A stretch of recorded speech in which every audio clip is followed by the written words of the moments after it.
প্রিয় দর্শক, আপনারা টাইটেল এবং থাম্বনেল দেখে বুঝতে পেরেছেন যে আজকের ভিডিওতে আমরা কাকে নিয়ে আলোচনা করব। আজকের ভিডিওতে আমরা তাওহিদ আফ্রিদি নিয়ে আলোচনা করব। আপনারা দেখবেন ইউটিউবে এ ধরনের থাম্বনেল, এখানে লেখা আছে ডিবির হাতে গ্রেফতার হলেন তাওহিদ আফ্রিদি। ওদিকে খুব সুন্দর ওনার হাতে হাত করা পরিহিত অবস্থায় একটা ছবি ইউটিউবে ভাইরাল হয়েছে। আসলে এটার সাথে এটা কতটুকু সত্য দেখেন, মানুষ ভুলের ঊর্ধ্বে নয়, প্রত্যেক মানুষের ভুল ত্রুটি থাকতে পারে। মানুষের বিপদ আপদ রয়েছে, আজ আপনার বিপদ আজ আপনার হবে, কাল হবে আমার, বিপদ ঘুরে ঘুরে যাবে সবার। তাই সময় এখনই বদলাবার, প্রত্যেকেই যার যে ভুল আছে সবাই সংশোধন করা উচিত। তবে কারো বদলা নয়, এটা থেকে বদলে দিতে হবে। তো বলছিলাম তাওহিদ উদ্দিন আফ্রিদির কথা। তাওহিদ আফ্রিদির মতো কিছু ইনফ্লুয়েন্সার যারা তাদের অডিয়েন্সকে সৎ উদ্দেশ্য দেখিয়ে অসৎ উদ্দেশ্য বিভিন্ন পন্থায় ব্যবহার করেছে। এই জন্য মানুষ এদের প্রতি এত ঘৃণা। এরা ক্ষমতার বলে ক্ষমতাকে কাজে লাগিয়ে মানুষকে বিভিন্ন সময় অনেক সময় মিথ্যা মামলা দিয়ে হয়রানি করেছে। তাই তো তাওহিদ আফ্রিদির প্রতি মানুষের এত ক্ষোভ। আমি বিশ্বাস করি সবাই মাফ করলেও সাধারণ জনগণ, বিবেকবান জনগণ, বাংলার বিবেকবান জনগণ কখনো তাওহিদ আফ্রিদিকে মাফ করবে না। দেখেন, স্বপন আহমদ একজন ইউটিউবার, উনি খুবই প্রতিবাদী ভিডিও বানায় অনেক সময় ইসলামের অনেক ভালো দিক উনি তুলে ধরে প্রতিবাদের ভিডিওতে। কিন্তু উনি একটা পোস্ট দিয়েছে, তাওহিদ আফ্রিদিকে আমি কোনোদিন মাফ করব না।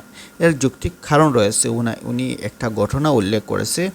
ওনার হাতে উনি শেষে কী লিখেছে, আমি তাওহিদ আফ্রিদি আর মাই টিভিকে কখনো মাফ করব না, কারণ এদের মিথ্যা মামলার কারণে আজ আমার এই অবস্থা। ওনার কী অবস্থা, ওনার দীর্ঘদিন প্রায় 1-2 বছর উনি এই মিথ্যা মামলার কারণে ইনকাম সোর্স থেকে উনি বঞ্চিত ছিলেন। তো কোনোদিন আমি তোমাকে মাফ করতে পারবো না তাওহিদ আফ্রিদি। উনি কী বলছে, উনি আজ 50,000 টাকা দিয়েও ওনার ফুফুকে হয়তো উদ্ধার করতে পারতেছে না। ওনার আজকে আমরা জানেন এই ফেনী, কুমিল্লা, নোয়াখালী এদিকে বন্যা হচ্ছে। তো উনি ওনার টাকা না থাকার কারণে এই বন্যার মানুষের সাথে সহায়তা করতে পারছে না। ওনার মূল কারণ রিজন হচ্ছে তাওহিদ আফ্রিদি। ওনাকে মিথ্যা মামলা দিয়ে 1-2 বছর ওনাকে ইনকাম থেকে বঞ্চিত করেছিল। তো উনি বলতেছে, যারা পোস্ট বুঝতে পারেনি তাদের জন্য, 1 বছর আগে তাওহিদ আফ্রিদি মিথ্যা মামলার কারণে আমি 1 বছর কোনো কাজ করতে পারিনি। উনি 1 বছর কোনো কাজ করতে, যার কারণে আগে নিয়মিত ভিডিও দিতাম, যার কারণে উনার ইনকামটা টাকা পয়সাটা অনেক কমিয়ে আসছে।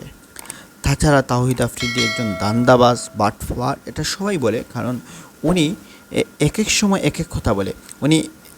উনি কিন্তু যখন ছাত্র আন্দোলন ছিল, উনি ছাত্র আন্দোলনের বিরুদ্ধে ছিল, কিন্তু যখন দেখেছে শেখ হাসিনা পলায়ন করেছে, তখন উনি একটা লাইভ ভিডিওটির মধ্যে এসে কান্নাকাটি করতেছে আর মানুষকে বলতেছে এই সেই। তো আমরা সাধারণ জনগণ এই সমস্ত দান্দাবাজি, বাটফারি আমরা কখনো মেনতে পারি না। তাই আমরা খুবই অচিরে আমরা তাওহিদ আফ্রিদির বিচার চাই। উনি যতই ভালো হোক না কেন, যতই বিত্তবান হোক, টাকা পয়সা হোক, উনার বিচার হোক, সুষ্ঠু বিচার হোক, উনার প্রতিদান হোক, এই প্রত্যাশা আমরা আশা করি। আপনারা কী চান সবাই কমেন্ট বক্সে কমেন্ট করে জানাবেন। আর আপনি আমার চ্যানেল নতুন, অবশ্যই চ্যানেলটি সাবস্ক্রাইব করবেন।